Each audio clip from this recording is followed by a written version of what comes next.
This is the Samsung Galaxy S9 Plus, released in March 2018.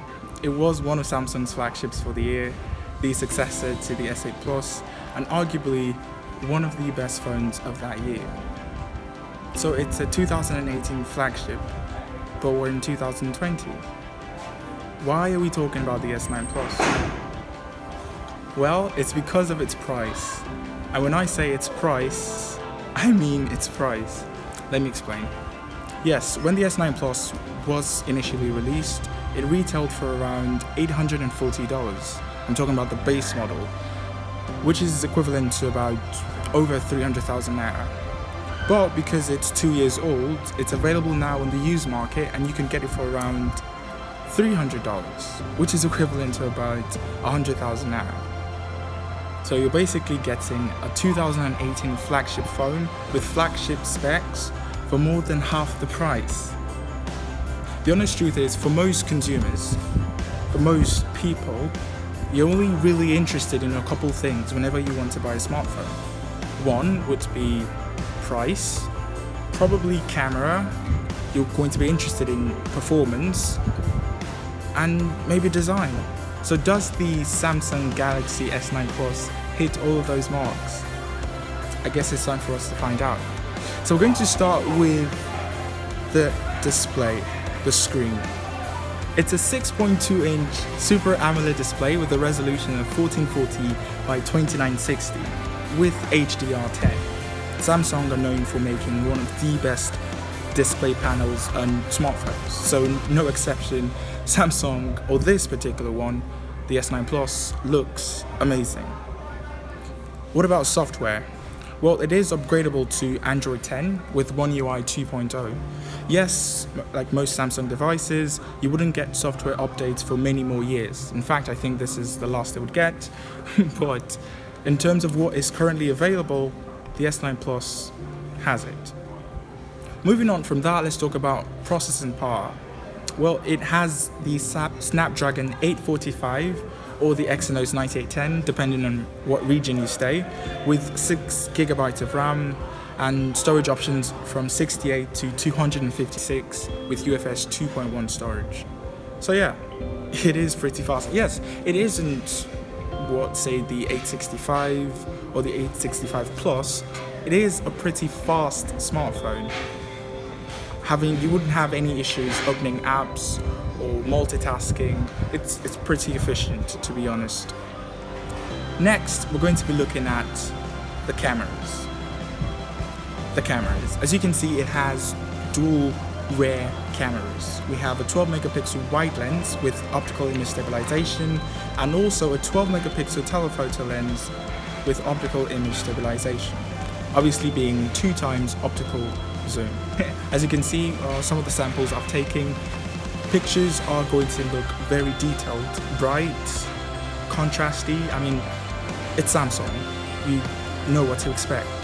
It also has a front-facing camera of 8 megapixel, a wide lens as well, and a 2 megapixel sensor dedicated for iris scanning. But yeah, standard stuff from Samsung. I wasn't able to take any selfies with the S9 Plus, but yeah.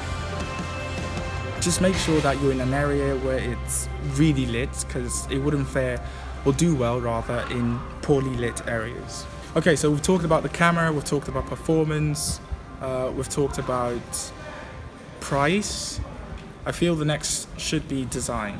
Now, the S9 Plus is gorgeous. We know Samsung to make beautiful smartphones. It features a glass back as well as a glass front, both being Gorilla Glass 5 with an aluminium frame.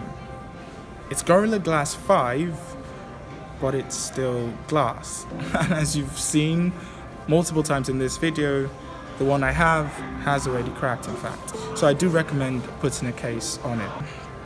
Now, there are also a couple other things that we could talk about with regards to the S9 Plus. Yes, it still has a 3.5mm headphone jack. I know in 2020 it's a bit, what's the word, rare, but yeah, the S9 Plus still has that. It also supports Bluetooth 5.0, USB Type-C, and it has an IP68 rating for water and dust resistance. It also supports wireless charging, has a fingerprint sensor, the heart rate sensor as well, And yeah, I guess that's about it.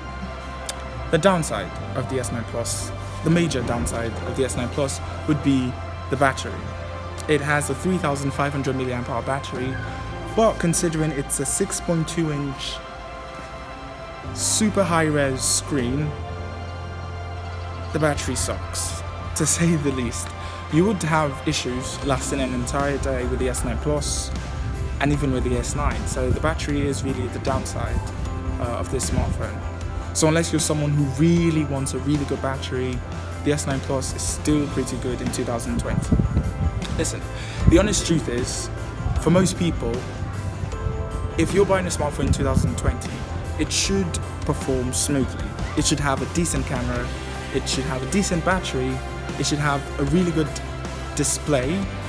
The screen should have little bezels, and this one currently has 84.2% screen to body ratio, so it's pretty tiny bezels. But generally speaking, unless you're really interested in battery, the S9 Plus is a great phone. It's funny how whenever Samsung releases a smartphone, the first year it has a bit of hype.